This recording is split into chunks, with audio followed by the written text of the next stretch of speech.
And, there's something to be said of having dads with that background that kind of taught that sports was a little bit more than just sports, right? Mm-hmm. That the discipline that you were learning, that the perseverance and endurance, and all these things that you were learning as you're playing, something as simple as basketball and something as straightforward as football, that it applied to the rest of life.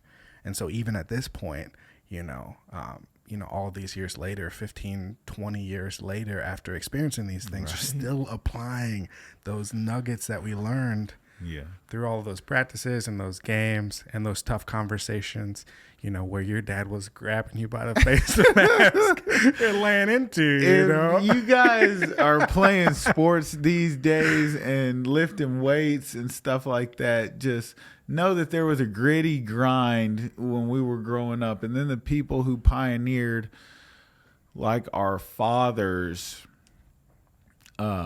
where you didn't come out of the game because you had a fractured finger or fractured pinky toe, they would have to cart you off of the field.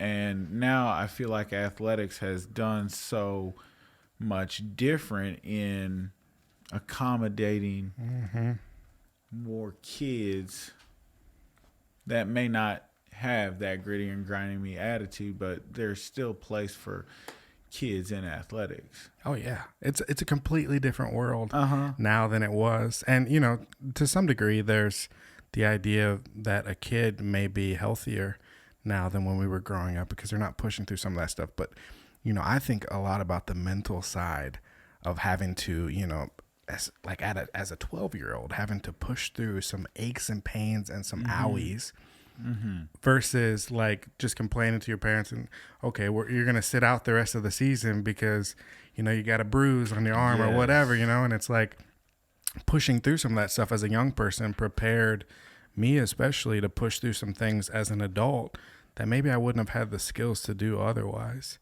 Gotta be side by side.